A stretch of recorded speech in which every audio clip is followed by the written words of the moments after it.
बिस्मिल्लाहिर्रहमानिर्रहीम। अस्सलाम वालेकुम स्टूडेंट्स। आज हम क्लास 9th का चैप्टर नंबर 1 का सेकंड टॉपिक जो है वो स्टार्ट करेंगे। बेसिकली हमारा थर्ड टॉपिक है क्योंकि फर्स्ट और सेकंड टॉपिक जो है हम कवर अप कर चुके हैं लास्ट वीडियो के अंदर। अगर आपने वो वीडियो नहीं देखी तो उसका लिंक जो है वो डिस्क्रिप्शन में दे दूंगा, आप उसे जाके जरूर देखिएगा। स्टूडेंट, हमारे पास आज के टॉपिक के अंदर जो चीजें हम कवर करने वाले हैं वो है इंटरनेशनल सिस्टम ऑफ यूनिट्स। इसके साथ हम पढ़ेंगे कि बेस यूनिट्स क्या होते हैं और ड्राइव यूनिट्स क्या होते हैं, और देन हम प्रीफिक्सेस को भी थोड़ा सा देखेंगे। अब एज यूजुअल कि मैं थोड़ा सा चीजों को डिस्कस करने के लिए और वीडियो को शॉर्ट बनाने के लिए आपकी बुक से डिस्कशन करता हूँ। सो सबसे पहले जो इंटरनेशनल सिस्टम ऑफ यूनिट्स है, हम इससे क्या करते हैं, आपकी बुक से देखते हैं कि इसकी बेसिकली डेफिनेशन क्या होगी।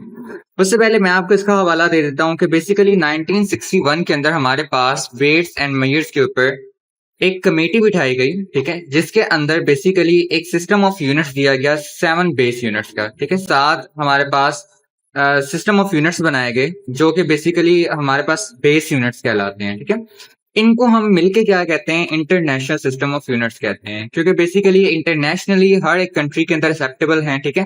जैसे बेस यूनिट में हमारे पास, अगर मैं किसी बेस की बात करूं तो हमारे पास मैस है, ठीक है। सो मैस का यूनिट हमारे पास किलोग्राम होता है। अब ये जो किलोग्राम है बेसिकली ये हमारे सिस्टम इंटरनेशनल का पार्ट है, और पूरी दुनिया के अंदर हर जगह पे किलोग्राम को as a system international accept किया जाता है, और पूरी दुनिया के अंदर किलोग्राम का ही यूज किया जाता है। अब आपकी बुक आपको बिल्कुल सिमिलर यही बातें बताएगी। आपकी बुक में देखें, यहाँ पर ये बातें लिखी हुई हैं कि international committee on weights and measure in 1961 recommended the use of system consisted of 7 base unit known as international system of units. Basically हमारे पास 1961 के अंदर जो वेट्स, वजन एंड मेजर्स पैमाइश के ऊपर जो कमेटी बैठी, इसने बेसिकली ये डिसाइड किया कि हमारे पास हम क्या करेंगे, सिस्टम ऑफ यूनिट्स इस्तेमाल करेंगे 7 बेस, ठीक है। 7 बेस यूनिट इस्तेमाल करेंगे जिन्हें इंटरनेशनल सिस्टम ऑफ यूनिट्स कहेंगे, ठीक है। और इसको इन शॉर्ट हम क्या लिख देते हैं, SI लिख देते हैं, ठीक है। आपने देखा होगा SI यूनिट्स, ठीक है। सो बेसिकली इन्हें इन शॉर्ट हम क्या लिखते हैं, SI लिखते हैं, ठीक है। और ये पूरी दुनिया के अंदर क्या किए जाते हैं, यूज किए जाते हैं, ठीक है। ओके, आपके पास बेस यूनिट्स की डेफिनेशन क्या होगी। सो जो सिस्टम इंटरनेशनल यूनिट्स हैं, ठीक है, इनमें से सबसे पहले जो हमारे पास निकलते हैं बेस यूनिट्स हैं, ठीक है। और बेस यूनिट से हम फिर ड्राइव्ड यूनिट्स बनाते हैं। सो बेस यूनिट्स आपके पास क्या हैं, units which represent base quantities are known as base unit, ठीक है। वो यूनिट जो बेसिकली क्या कर रहे होते हैं, बेस क्वांटिटीज को रिप्रेजेंट कर रहे होते हैं, ठीक है। इन यूनिट्स को बेसिकली हम क्या कहते हैं, बेस यूनिट्स का नाम देते हैं, ठीक है। और ये आपने याद रखना है कि एमसीक्यूज के लिहाज से इंपॉर्टेंट है। जो आपके पास बेस यूनिट्स हैं ये टोटल 7 है, ठीक है। आपके पास टोटल तादाद के अंदर कितने हैं, 7 है। सो आपने इसके एमसीक्यूज के पॉइंट ऑफ व्यू से याद रखना है, ठीक है। आपकी बुक पे आपको एक टेबल दिया गया हुआ है, ठीक है, पेज नंबर 8 के ऊपर, जिस पर आपको साथों के साथों बेस यूनिट्स बताए गए हैं कि कौन कौन से हैं, बेस क्वांटिटीज बताई गई हैं कौन कौन सी हैं, और साथ में इनके यूनिट्स भी बताए गए हैं, ठीक है। लेंथ जो है वो आपके पास मीटर है, और इसको हम क्या करते हैं, एम से रिप्रेजेंट करते हैं। मैस किलोग्राम है और इसको केजी से रिप्रेजेंट करेंगे। टाइम आपके पास सेकंड है, इसको एस से रिप्रेजेंट करेंगे। टेम्परेचर आपके पास केल्विन है, इसको आपने के से रिप्रेजेंट करना है। इलेक्ट्रिक करंट एम्पेयर है, इसको आपने किससे रिप्रेजेंट करना है, ए से। इंटेंसिटी ऑफ लाइट आपके पास घंटेला है। इंटेंसिटी का मतलब होता है शिद्दत, ठीक है। सो शिद्दत या कह लें या ताकत कह लें, ठीक है। इंटेंसिटी ऑफ लाइट कैंडेला है, ठीक है। अमाउंट ऑफ सब्सटेंस आपके पास क्या है, मोल है, और इसको हम MOL से शो करते हैं, ठीक है। ओके, नाउ सी हमारे पास जो ड्राइव्ड यूनिट्स हैं वो क्या होते हैं। ड्राइव्ड यूनिट्स बेसिकली आपके पास ऐसे यूनिट्स होते हैं which can be expressed in terms of base units. इनको हम बेसिकली क्या कर सकते हैं, बेस यूनिट की टर्म में शो करवा सकते हैं, यानी हम इन्हें बेस यूनिट्स की टर्म में लिख सकते हैं, ठीक है। ये बिल्कुल वैसी एग्जाम्पल है जैसे मैंने आपको लास्ट वीडियो में दी थी कि अगर हमारे पास लेट्स से कि एक केक है, लेट्स से कि हमारे पास अगर एक केक है, तो उस केक को बनाने के लिए हमें किन किन चीजों की जरूरत पड़ती है, ठीक है। हमें उसके लिए चाहिए शुगर, ठीक है, हमें शुगर चाहिए। हमें क्या चाहिए, हमें एग चाहिए, हमें मिल्क चाहिए, ठीक है, और हमें बेकिंग सोडा भी चाहिए होता है, ठीक है। ये सारे के सारे एक तरह से आपके पास क्या एक्ट कर रहे हैं, बेस यूनिट के तौर पे एक्ट कर रहे हैं, ठीक है। और ये सब बेस यूनिट मिलके आपके पास क्या बनाएंगे, ड्राइव्ड यूनिट बनाएंगे, यानी कि आपके पास क्या बना देंगे, केक बना देंगे। अच्छा, बेस यूनिट्स तो आपके पास टोटल इन 7 थे, ठीक है, ये तो हमने बात की। लेकिन क्या ड्राइव्ड यूनिट्स की भी कोई तादाद होती है, तो नहीं बेटा, हम बहुत सारे ड्राइव्ड यूनिट्स बना सकते हैं, ठीक है, डिपेंडिंग अपॉन कि हमारे पास कौन कौन सी क्वांटिटीज मौजूद हैं, ठीक है। हम यूनिट्स बना सकते हैं, ठीक है, ड्राइव्ड यूनिट्स, क्योंकि वो किससे मिलके बन रहे हैं, बेस से मिलके बन रहे हैं। लेकिन बेस यूनिट किसी से मिलके नहीं बनते, ठीक है। दैट्स वाई वो टोटल आपके पास कितनी है, 7 तादाद के अंदर, ठीक है। सो ड्राइव्ड यूनिट्स में मेरे पास जो एग्जांपल आती हैं वो स्पीड है, एरिया है, वॉल्यूम है, फोर्स है और एटसेट्रा। ठीक है, हम यहाँ पर कुछ यूनिट्स को लेते हैं। लेट्स से जैसे मैं स्पीड की बात करता हूँ कि स्पीड आपके पास किन बेस यूनिट से मिलकर बना है। तो सबसे पहले आपको पता होना चाहिए कि स्पीड का फॉर्मूला क्या है हमारे पास। ठीक है, तो स्पीड का जो फॉर्मूला है हमारे पास वो क्या है, distance over time. Distance divided by time आपके पास इसका फॉर्मूला है, स्पीड का फॉर्मूला।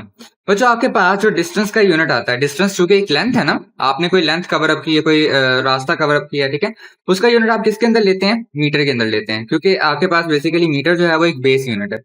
डिवाइडेड बाय टाइम का यूनिट आपके पास क्या होता है, सेकेंड। ठीक है, इनकी सिंबल्स लिखूं तो मेरे पास आपके पास जो मीटर है इसको m से रिप्रेजेंट किया जाता है, ठीक है, और जो सेकंड उसे s से। ये s नीचे +1 है, ठीक है। जब ये ऊपर जाएगा यानी m के साथ जब हम इसे लिखेंगे तो ये ऊपर जाके क्या हो जाएगा, -1 हो जाएगा। ठीक है, अब देखें स्पीड जो है वो आपके पास कितने बेस यूनिट से मिलके बना है, दो से मिलके बना है, एक मीटर से और दूसरा सेकंड से मिलके बना है। अच्छा, अगर हम बात करें हमारे पास एरिया की, तो एरिया आपके पास किसके बराबर है, एरिया हमारे पास बराबर होता है लेंथ मल्टीप्लाई बाय ब्रेड्थ।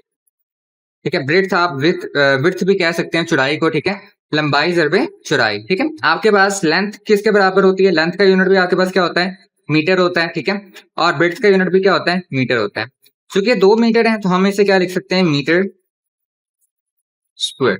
ठीक है, और चूंकि हम मीटर को m से शो करते हैं तो आप सिंपली क्या कर सकते हैं, मीटर की जगह पे क्या लिख सकते हैं, m लिख सकते हैं, आपके पास क्या आ जाएगा, मीटर स्क्वायर आ जाएगा। ठीक है, सो बेसिकली ड्राइव्ड यूनिट्स को छोड़ नहीं बल्कि वो बेस यूनिट से ही क्या किए जाते हैं, ड्राइव्ड किए जाते हैं। ठीक है, और आपकी बुक ने आपको टेबल नंबर 1.2 के अंदर बहुत से यूनिट्स दिए हुए हैं जो कि ड्राइव्ड यूनिट्स हैं। ठीक है, जैसे एरिया का यूनिट मीटर स्क्वायर हमने अभी निकाला है। ठीक है, वॉल्यूम का आपके पास मीटर क्यूब आ जाता है, क्योंकि वॉल्यूम आपके पास basically length multiply by breadth multiply by height होता है। ठीक है, यानी हाइट आ जाता है और हाइट का यूनिट भी मीटर होता है। ठीक है, सो 3 बार मीटर आ जाएगा तो आपके पास क्या बन जाएगा, मीटर क्यूब बन जाएगा।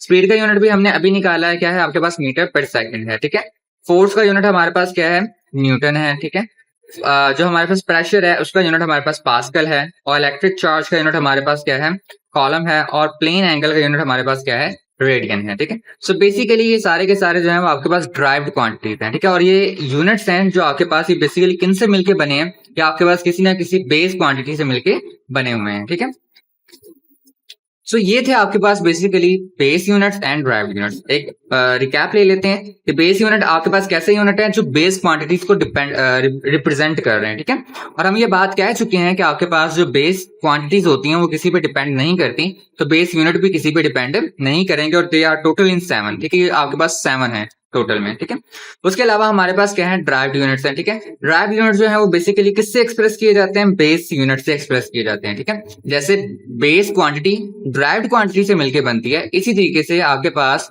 ड्राइव्ड यूनिट जो है वो बेसिकली किससे मिलकर बनते हैं, बेस यूनिट से मिलकर बनते हैं। ठीक है, जिनमें आपके पास एग्जांपल आ जाएगी speed, area, volume, force etcetera, और 2 यूनिट्स हमने क्या किए यहाँ पर निकाले भी हैं। ठीक है, ड्राइव्ड यूनिट्स। ठीक है, जो कि बेसिकली हमने किसकी टर्म में लिखे, बेस यूनिट्स की टर्म के अंदर लिखे। नेक्स्ट टॉपिक की तरफ चलते हैं। अच्छा, आपकी बुक ने साइड पे एक क्विज दिया हुआ है आपको। ठीक है, ये वाला, इसको मैं यहाँ पर आपको सॉल्व करके दिखाने वाला हूँ। इस क्विज के अंदर आपके पास पहला क्वेश्चन दिया गया है, right the unit of charge in terms of base unit, ampere and second. आपने क्या करना है कि यूनिट ऑफ चार्ज को, ठीक है, चार्ज जो आपके पास बेसिकली यूनिट है, ठीक है, यूनिट का चार्ज का जो यूनिट है कॉलम, उसको आपने क्या करना है, बेस यूनिट, एम्पेयर और सेकंड की टर्म के अंदर लिखना है। सबसे पहले एक टर्म है जिसके बारे में आपको पता होना चाहिए, इवन दो कि आप इन अपकमिंग क्लासेस आप इसको सीखेंगे भी, इलेक्ट्रिक करंट को। इलेक्ट्रिक करंट को बेसिकली डिफाइन किया जाता है as the time rate of flow of charges. ठीक है, आपके पास पर यूनिट टाइम में जो चार्जेस किसी भी क्रॉस सेक्शन एरिया से फ्लो कर रहे होते हैं उसे हम करंट कहते हैं। इस पर ज्यादा ध्यान ना दें, हमारा जो बेसिक पर्पज है वो ये क्वेश्चन प्रूव करना है। ठीक है, बेसिकली करंट का जो हमारे पास फॉर्मूला आता है वो हमारे पास आता है I is equal to Q over T. I आपके पास रिप्रेजेंट कर रहा है करंट को, क्यू आपके पास रिप्रेजेंट कर रहा है चार्ज को। ठीक है, जो हमने यहाँ पे कहा हुआ है कि चार्ज। ठीक है, और टी आपके पास रिप्रेजेंट कर रहा है किसको, सेकंड को। ठीक है, अब जस्ट हमें क्या करना है, यहाँ पर चार्ज को अलग करना है, क्योंकि मुझे चार्ज के यूनिट को एम्पेयर और सेकंड में शो करवाना है, तो चार्ज को क्या करना है, मुझे अलग करना है। तो बच्चों ये देखिए आपके पास टाइम यहाँ पे क्या हो रहा है, डिवाइड हो रहा है, दूसरी साइड पे करंट के साथ जाके क्या हो जाएगा, multiply. So Q is equal to I multiply by T. ये आपके पास क्या आ गया, चार्ज आ गया। ठीक है, नाउ आपने इनके यूनिट्स रिप्लेस करने हैं। तो हमने अभी देखा है कि हमारे पास इलेक्ट्रिक चार्ज का यूनिट क्या है, कॉलम है, ठीक है। और दूसरी चीज हमने जो देखी है कि हमारे पास इलेक्ट्रिक करंट का यूनिट क्या है, हमारे पास एम्पेयर है, और टाइम का यूनिट क्या है, हमारे पास सेकंड है। सो इसी चीज को हम यहाँ पे क्या करेंगे, रिप्लेस करेंगे। चार्ज की जगह हम क्या लिखेंगे, coulomb is equal to current हमारे पास क्या है, 1 एम्पेयर मल्टीप्लाई बाय 1 सेकेंड, ठीक है। सो इसे सिंपली हम लिख सकते हैं 1 कॉलम, ठीक है। चार्ज की हम सिंबल जो है बेसिकली सी इस्तेमाल करते हैं, कॉलम की सी इस्तेमाल करते हैं, तो हम सी लिखेंगे, ठीक है। इज इक्वल टू 1 एम्पेयर के लिए ए और सेकंड के लिए क्या है, एस है। तो हमने प्रूव कर दिया है कि हमारे पास 1 कॉलम जो है वो किसके बराबर है, 1 एम्पेयर सेकंड के बराबर है, ठीक है। उसके बाद बेसिकली हमारे पास क्या आता है, हमारे पास express the unit of pressure pascal in some other units, ठीक है। प्रेशर का यूनिट है जो पास्कल है, ठीक है, उसको कुछ दूसरे यूनिट्स के अंदर लिखते हैं, ठीक है। अब दूसरे यूनिट्स में हम लिख सकते हैं इसको, बेसिकली आपको उसके लिए पता होना चाहिए कि प्रेशर का फॉर्मूला क्या है, ठीक है। सो चूंकि आप आगे जाके प्रेशर के बारे में पढ़ने वाले हैं, तो मैं बस आपको अभी जस्ट बता देता हूँ कि प्रेशर का फॉर्मूला आपके पास होता है P is equal to F over A. यहाँ पे आपके पास एफ जो है वो फोर्स है और ए आपके पास क्या है बच्चों, एरिया है, ठीक है। सो मुझे प्रेशर को करना है दूसरे यूनिट्स की टर्म में लिखना है, तो सबसे पहले हमें पता होना चाहिए कि फोर्स का यूनिट क्या है और एरिया का यूनिट क्या है, ठीक है। सो हम फिर से आपकी बुक का इस्तेमाल करते हैं। हमारे पास जो फोर्स का यूनिट है वो आपके पास क्या है, न्यूटन है, ठीक है, जबकि एरिया का यूनिट क्या है, हमारे पास मीटर स्क्वायर है, ठीक है। सो इसी टेबल का इस्तेमाल करते हुए हम क्या करेंगे, यहाँ पर आपके यूनिट्स को रिप्लेस कर देंगे। सो फोर्स हमारे पास क्या है, न्यूटन, ठीक है, और एरिया हमारे पास क्या है, मीटर स्क्वायर। अब ध्यान से देखें, मीटर स्क्वायर जब बटे के नीचे था तो हमारे पास क्या है, प्लस का है, ठीक है। जब ये बटे के ऊपर जाएगा तो हमारे पास क्या आ जाएगा, माइनस का आ जाएगा। सो प्रेशर जो बेसिकली 1 पास्कल के बराबर है, ठीक है, जो प्रेशर का यूनिट है वो हमारे पास क्या है, 1 पास्कल, वो किसके बराबर आ गया, 1 न्यूटन पर मीटर स्क्वायर के बराबर आ गया। सो हमने क्या किया, पास्कल को कुछ दूसरे यूनिट्स के अंदर क्या कर दिया, रिप्रेजेंट कर दिया। ओके बच्चों, आगे बात करते हैं प्रीफिक्सेस की। प्रीफिक्सेस क्या होते हैं, प्रीफिक्सेस से पहले आपको पता होना चाहिए कि हमारे पास जो सिस्टम इंटरनेशनल है वो डेसिमल बेस्ड सिस्टम है। डेसिमल बेसिकली आप इशारिया को कहते हैं, जब आप कोई भी वैल्यू लिखते हैं, जैसे लेट्स से कि मैं लिखता हूँ 3.14, तो ये जो पॉइंट है ये बेसिकली आपके पास डेसिमल पॉइंट है, ठीक है। सो ऐसा ही जो है वो हमारे पास क्या है, डेसिमल बेस्ड सिस्टम है, ठीक है। और प्रीफिक्सेस की डेफिनेशन आप क्या करेंगे कि प्रीफिक्सेस आर द वर्ड्स और symbols added before SI unit such as milli, centi, kilo, mega और गीगा और एक्सेट्रा। आपके पास बहुत सारे। सो ऐसे यूनिट क्या है हमारे, सॉरी प्रीफिक्सेस क्या है हमारे पास, ये ऐसे वर्ड्स यानी ऐसे अल्फाज या सिंबल्स हैं जिनको हम क्या करते हैं, ऐसे यूनिट के सामने इजाफी तौर पे लगाते हैं, ठीक है। सच एज, जैसे कि हमारे पास मिली, सेंटी, किलो, मेगा, गीगा, ठीक है, इनकी कुछ ना कुछ बच्चों वैल्यू होती है। जैसे जो मिली है, 1 मिली जो है वो आपके पास बराबर होता है 10 की पावर -3 के, ठीक है। सो इन्हें हम ऐसे यूनिट के सामने क्यों लगाते हैं, मतलब क्या रीजन है कि हम इन्हें ऐसे यूनिट के सामने यूज कर रहे हैं, तो उसका क्वेश्चन यहाँ पे दिया गया, व्हाई वी यूज प्रीफिक्सेस, हम प्रीफिक्सेस क्यों यूज करते हैं। In physics we sometime deal with very large और वेरी स्मॉल क्वांटिटी। फिजिक्स के अंदर हमें बाज औकात बहुत ज्यादा बड़ी या बहुत ज्यादा छोटी वैल्यू देखने को मिलती है, ठीक है। So we use prefixes to express these quantities. तो हम क्या करते हैं कि प्रीफिक्सेस का यूज करते हैं, ठीक है, इन क्वांटिटीज को एक्सप्रेस करने के लिए इन a simpler way. Simpler way से क्या हम रहा था कि बेसिकली ऐसे तरीके के अंदर लिखने के लिए कि हमारे लिए इनको अंडरस्टैंड करना आसान हो, हमारे लिए इनको पढ़ना क्या हो, आसान हो। जैसे अगर आप यहाँ पे देखें, मेरे पास यहाँ पर 2 वैल्यूज दी गई हैं, नंबर दिए गए हैं, ठीक है। अगर आप इन नंबर्स को देखें तो ये मेरे पास ऑलमोस्ट बनता है 500 लाख एंड दिस बहुत स्मॉल वैल्यू, तो इसको मैं ऐसे पढ़ूंगा 0.00004 मीटर, ठीक है। कि इतनी शॉर्ट है कि बेसिकली हमारे लिए इनको पढ़ना भी क्या है, ये शॉर्ट इतनी है कि इसे पढ़ना मुश्किल है और ये लॉन्ग इतनी है कि इसको भी पढ़ना मुश्किल है। तो हम क्या करते हैं, हम प्रीफिक्सेस का इस्तेमाल करते हुए इनको सिंपल वे में लिख देते हैं, ठीक है। सो बेसिकली अगर मैं इसकी बात करूं, आपके पास किसी भी वैल्यू के अंदर जो डेसिमल पॉइंट होता है वो कहां पर होता है, लास्ट पर होता है। डेसिमल पॉइंट कहां पर होता है, लास्ट पे। यहाँ तो आपको वैल्यू के अंदर डेसिमल पॉइंट लिखा हुआ नजर आ जाएगा, जैसे मैंने ऊपर एग्जांपल ली थी, ठीक है। इसमें देखें डेसिमल पॉइंट आपको लिखा हुआ नजर आ गया है, ठीक है। लेकिन अगर आपको लिखा हुआ नजर नहीं आ रहा, जैसे कि इस वैल्यू में नहीं था, तो हमने अज्यूम कर लिया है, बल्कि अज्यूम क्या करना है कि बेसिकली वो आपके पास है ही कहां पर है, लास्ट में है, ठीक है। सो ये आपके पास लास्ट में है, ठीक है। अब हम क्या करेंगे कि इस डेसिमल पॉइंट को आपने क्या करना है, मूव करवाना है, ठीक है। कहाँ मूव करवाना है, आप इसे मूव करवा सकते हो टूवर्ड्स लेफ्ट। कहाँ पे मूव करवाना है, टुवर्ड्स लेफ्ट मूव करवाना है, ताकि हम वैल्यू को छोटा कर सकें। ये बड़ी वैल्यू है, हम इसको क्या कर देंगे, छोटा कर देंगे, ठीक है। सो आपने क्या करना है, इसे टुवर्ड्स लेफ्ट मूव करवाना है, और जब आप लेफ्ट मूव करवाएंगे तो आपने नंबर ऑफ काउंट करने हैं, यानी 1 2 3 4 5 6 7। तो आपके पास क्या आएगा 5 मल्टीप्लाई बाय 10 की पावर, आपने जितने काउंट किए उतनी यहाँ पे क्या लिख दें, पावर लिख दें। ठीक है, सो इसी तरह हम इसे सिंपल फॉर्म के अंदर क्या लिख सकते हैं, शो करवा सकते हैं। याद रखिएगा अभी तक मैंने प्रीफिक्सेस का इस्तेमाल नहीं किया। ठीक है, सो 5 मल्टीप्लाई बाय 10 की पावर 7 की हेल्प से हम क्या कर सकते हैं, इसको सिंपल करके लिख सकते हैं। ठीक है, अब देखिए कितनी छोटी होगी, पहले इसे मुझे वो पढ़ना पड़ा था 500 लाख। ठीक है, अब मैं सिंपली इसे बोल सकता हूँ 5 मल्टीप्लाई बाय 10 की पावर 7। ठीक है, इसी तरीके से जो दूसरी वैल्यू है 0.00004 मीटर, अब इसमें देखें कि आपके पास जो वैल्यू है वो बहुत ज्यादा स्मॉल है, यानी ये जीरो से भी क्या है, छोटी है। यहाँ पर भी आप क्या करेंगे, ये जो डेसिमल, इसमें आपको डेसिमल नजर आ रहा है। ठीक है, जो छोटी वैल्यूज होंगी जीरो में उन्हें आपको डेसिमल नजर आ जाएगा लेफ्ट साइड पे। ठीक है, अब आपने क्या करना है, इस डेसिमल पॉइंट को टूवर्ड्स राइट मूव करवाना है। ठीक है, बड़ी वैल्यूज के लिए लेफ्ट मूव करवा दें और छोटी वैल्यूज के लिए क्या करते हैं, राइट पे मूव करवा दें। राइट पे इस तरीके से मूव करवाना है कि आपके पास जो डेसिमल पॉइंट है वो नॉन जीरो डिजिट के राइट साइड पे आ जाए। ठीक है, यहाँ पे आ जाए। तो हम इसे मूव करवाएंगे 1 नो। अब आपने चूंकि उसके बिल्कुल ऑपोजिट जा रहे हैं। ठीक है, पहले आप इधर जा रहे थे, आपने पॉजिटिव काउंट किया था। ठीक है, अब आप ऑपोजिट जा रहे हैं, या ये कह लें आप अगर लेफ्ट से राइट की तरफ जा रहे हैं तो आप नेगेटिव काउंट करेंगे। -1 -2 -3 -4 एंड -5। आपके पास आ जाएगा 4 मल्टीप्लाई बाय 10 की पावर -5 मीटर आ जाएगा। सो इस तरीके से आप क्या कर सकते हैं, नंबर्स को लिख सकते हैं। ठीक है, अब देखिए मैंने इन्हें 10 की पावर में क्यों लिखा है बच्चों, ये समझें। ठीक है, क्योंकि आपके पास जो हमने ऊपर कहा है कि ये जो वर्ड्स हैं मिली, सेंटी, किलो, मेगा, गीता, इनकी जो वैल्यूज हैं वो 10 की पावर के अंदर है। लेट्स से कि मेरे पास किसी जगह पे 4 मल्टीप्लाई बाय 10 की पावर -6 आ रहा है। ठीक है, तो मैं क्या कर सकता हूँ, मैं ये जो 10 की पावर -6 है ना, इसको चेंज कर सकता हूँ किसी प्रीफिक्स के साथ। इस तरह की प्रीफिक्स आपकी बुक पे देखते हैं हम। ठीक है, आपकी बुक ने आपको एक टेबल दिया हुआ है प्रॉपर। ठीक है, टेबल 1.4 जिसके अंदर डिफरेंट प्रीफिक्सेस लिखी हैं। अगर आप गौर करें तो आपको यहाँ पे नजर आएगा 10 की पावर -6। ठीक है, और ये किसके बराबर है, माइक्रो के, और इसकी सिंबल क्या है आपके पास, ये म्यू। ठीक है, हम सिंपली क्या कर सकते हैं, इस 10 की पावर 6 की जगह हम क्या लिख सकते हैं, 4 माइक्रो। ठीक है, 4 माइक्रो, पढ़ना कितना आसान है इसको।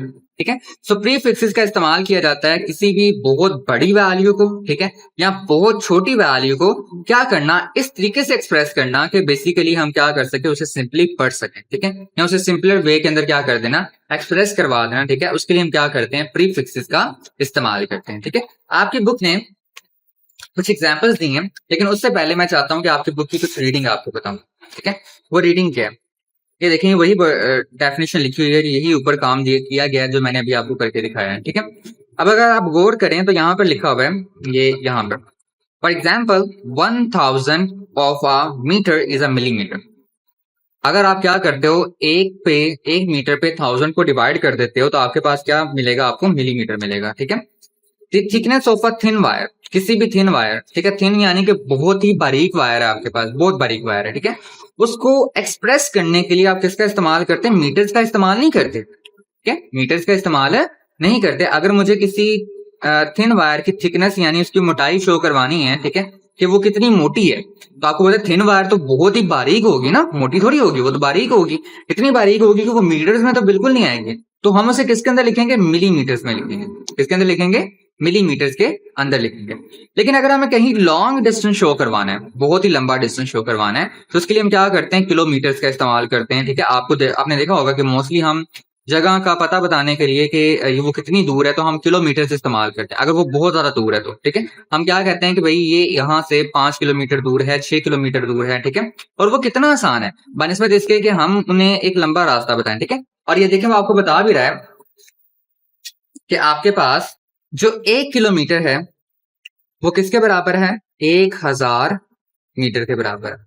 इसी तरीके से बच्चों जो हम पीछे पढ़ रहे थे 1 मिलीमीटर, ठीक है, जो आपको कह रहा था कि थिन वायर के लिए बेसिकली मिलीमीटर कन्वीनियंट है, 1 मिलीमीटर 0.001 मीटर के बराबर होती है। देखिए कितनी छोटी वैल्यू है, और इतनी छोटी वैल्यू हमारे पास किसी थिन वायर की आती है। ठीक है, किसी बारीक वायर की आप मोटाई निकालेंगे ना तो इतनी सी वैल्यू आएगी। ठीक है, यहाँ इसके करीब करीब ही आएगी। ठीक है, मिलीमीटर के अंदर। ठीक है, सो 1 मिलीमीटर इसके बराबर होता है, 1 किलोमीटर इसके बराबर होता है। लेकिन इनको पढ़ना क्या है, मुश्किल है। तो हम क्या करते हैं, हम प्रीफिक्सेस का इस्तेमाल कर लेते हैं। ये जो किलो है और ये जो आपके पास मिली है, ये आपके पास क्या है, प्रीफिक्सेस। ठीक है, सो आगे हम देखते हैं आपकी बुक ने कुछ एग्जाम्पल दी हुई है, ठीक है, जहां पे वो प्रीफिक्सेस के टॉपिक को एंड करती है। उससे अगले पेज पे, पेज नंबर 10 पे आपको कुछ एग्जाम्पल मिली हुई है, ठीक है। उनमें पहली एग्जाम्पल आपके पास क्या है, 5000 मिलीमीटर, ठीक है। मैं इनको सॉल्व करता हूँ। अब बच्चों, जो आपके पास यहाँ पे मिली है, ठीक है, इसको हम लिख सकते हैं 5000 मल्टीप्लाई बाय 10 की पावर -3, ठीक है, मीटर, इस तरह से, ठीक है। अब मैं क्या कर सकता हूं कि बेसिकली ये वैल्यू ऊपर मल्टीप्लाई हो रही है, यानी समझ लें कि इसके नीचे एक बटा है और बटे के नीचे क्या है, 1 है। किसी भी वैल्यू को जब आप 1 से डिवाइड करते हैं तो आपके पास आंसर वही आता है, तो ये 1 यहाँ पे लिखने से कोई फर्क नहीं पड़ेगा, ठीक है। 10 की पावर क्या है, -3 है ऊपर, जब ये 5000 के साथ मल्टीप्लाई हो रहा है, और जब ये नीचे आ जाएगा, ये क्या हो जाएगा, 10 की पावर 3 मीटर, ठीक है।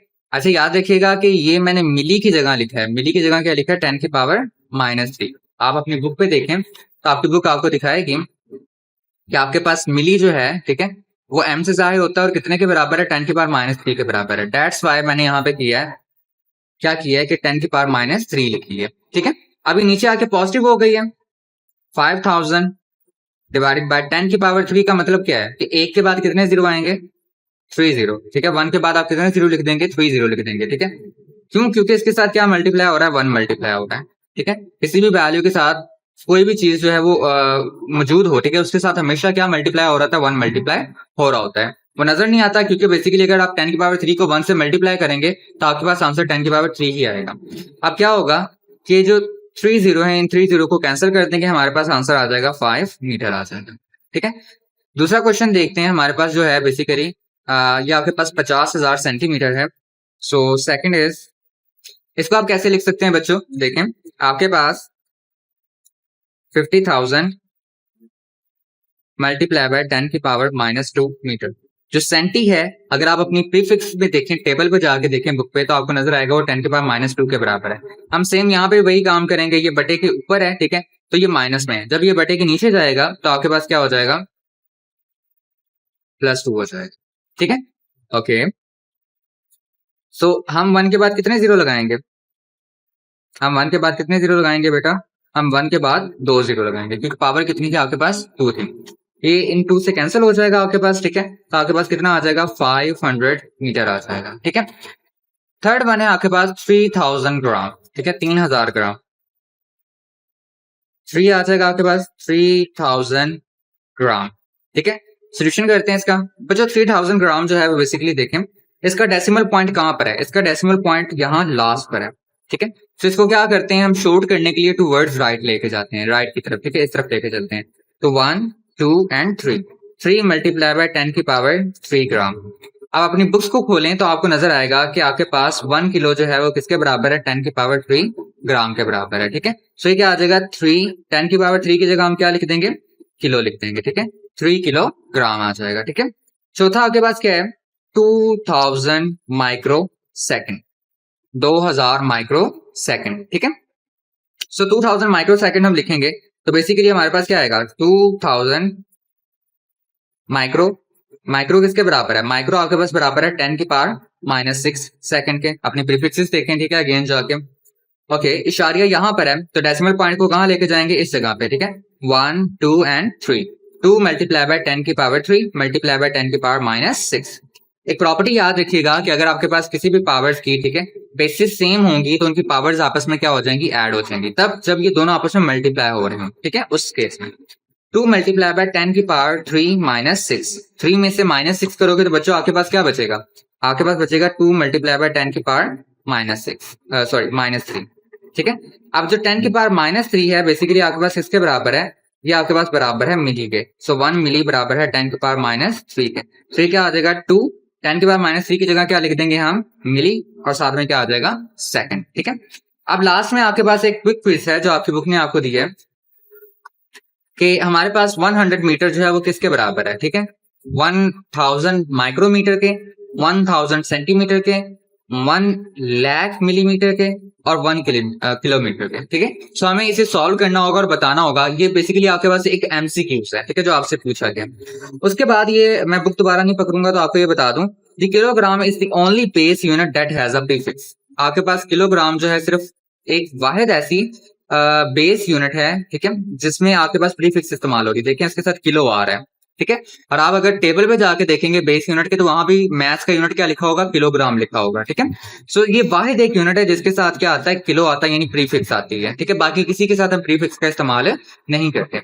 और एक और चीज आपके पास यहाँ पर है, ठीक है, वो ये है कि नेगेटिव एक्सपोनेंट है वैल्यू लेस देन 1। आपके पास जिनकी पावर लिखी थी ना -3 -4, जैसे हमने देखा मिली की पावर -3 है, तो बेसिकली एक ऐसी वैल्यूज हैं जो कि बेसिकली ये लेस देन 1 है, ठीक है। 1 से भी क्या है, बहुत ज्यादा छोटी है, ठीक है। जैसे 1 मल्टीप्लाई बाय 10 की पावर -2 का मतलब क्या है कि आप क्या करेंगे, इसे 0.01 की फॉर्म में लिख सकते हैं, ठीक है। यानी अगर आप 1 को 100 पे डिवाइड करोगे तो आपके पास ये वाला आंसर आएगा, जो कि 1 से जो है वो बहुत ज्यादा क्या है, छोटा है। ओके, सो अब हम इस एमसीक्यूज को सॉल्व करेंगे, ठीक है। आपके पास 100 मीटर किसके बराबर है, ठीक है। सो देखें, सबसे पहले आपके पास दिया गया है माइक्रोमीटर, 1000 माइक्रोमीटर, ठीक है। इशारिया यहाँ पर है, ठीक है। कहाँ पे जाएगा, आपके पास स्टार्टिंग में जाएगा, ठीक है, यहाँ पे तो आएगा 1 मल्टीप्लाई बाय 10 की पावर 3 मल्टीप्लाई बाय 10 की पावर -6। माइक्रो किसके बराबर है, -6 के बराबर है। तो ये आ जाएगा 1 मल्टीप्लाई बाय 10 की पावर 3 -6 मीटर। 1 मल्टीप्लाई बाय 10 की पावर आपके पास क्या आ जाएगा, -3 मीटर। अब अगर आप गौर से देखें तो ये किसी तरह से भी 100 मीटर के बराबर नहीं है, तो इसका मतलब ए ऑप्शन आपका नहीं हो सकता। बी ऑप्शन की तरफ चलते हैं। आपके पास 1000 सेंटीमीटर है, ठीक है, और इसको भी हम सॉल्व कर लेते हैं, ठीक है। आपके पास ये भी आएगा 1 मल्टीप्लाई बाय 10 की पावर 3 मल्टीप्लाई बाय सेंटी किसके बराबर है, 10 की पावर -2 मीटर के, ठीक है। सो 1 मल्टीप्लाई बाय 10 की पावर 3 -2, बेसिस सेम है, पावर ऐड हो जाएंगी, ठीक है। आपके पास क्या आएगा, 1 मल्टीप्लाई बाय 10 की पावर 1, ठीक है। 10 की पावर 1 का मतलब 10 ही है, ठीक है। तो इसको मल्टीप्लाई करेंगे 10 के साथ, तो ये भी आपके पास 100 मीटर के बराबर नहीं आता, ठीक है। सो आपके पास ये भी आपका आंसर नहीं है, यानी बी ऑप्शन भी आपके पास क्या है, रॉन्ग है। सी ऑप्शन की तरफ चलें तो वो आपके पास क्या है बच्चों, वो है हमारे पास 1 लाख मिलीमीटर। सो इसका डेसिमल पॉइंट कहां पर है, इसको पहले मिली को हम लिख लेते हैं 10 की पावर -3। इसका डेसिमल पॉइंट लास्ट पे है, ठीक है।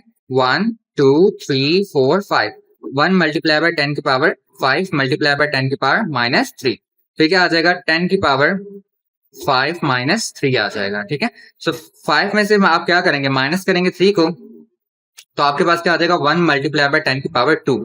इसका क्या मतलब है कि हम 1 के बाद कितने जीरो लिख सकते हैं बच्चों, हम 1 के बाद 2 जीरो लिख सकते हैं, ठीक है। मल्टीप्लाई करवाएंगे, हमारे पास क्या आ जाएगा, 100 आ जाएगा, जो कि बेसिकली ऑफ कोर्स हमारे पास इसके बराबर है, 100 मीटर के बराबर है, ठीक है। यूनिट लिखना बहुत ज्यादा जरूरी है, ठीक है। तो इसका मतलब सी ऑप्शन हमारा दुरुस्त है, ठीक है, बिल्कुल ठीक ऑप्शन है। अगर मैं डी पे जाऊं तो डी हमारे पास क्या है, डी हमारे पास 1 किलोमीटर है, ठीक है। और किलो हमारे पास किसके बराबर होता है, किलो हमारे पास बराबर होता है 10 की पावर 3 मीटर के। सो 10 की पावर 3, इसका मतलब 1 के बाद कितने जीरो आएंगे, 3 जीरो आएंगे, ठीक है। सो 1000 को मल्टीप्लाई करवा दें किसके साथ, 1 के साथ, तो आपके पास आ जाएगा 1000 मीटर आ जाएगा, जो कि ऑफकोर्स ये भी बराबर नहीं है किसके, 100 मीटर के। सो इसका मतलब डी ऑप्शन क्या है, गलत है। हमारे पास सिर्फ सी ऑप्शन जो है वो आपका दुरुस्त आंसर है, ठीक है। आज के लिए इतना ही स्टूडेंट्स। अगर आपको लेक्चर पसंद आया तो आपने इस वीडियो को लाइक करना है, चैनल को सब्सक्राइब करना है और अपने क्लास 9 के फ्रेंड्स के साथ जरूर शेयर करना है। अल्लाह हाफिज स्टूडेंट्स।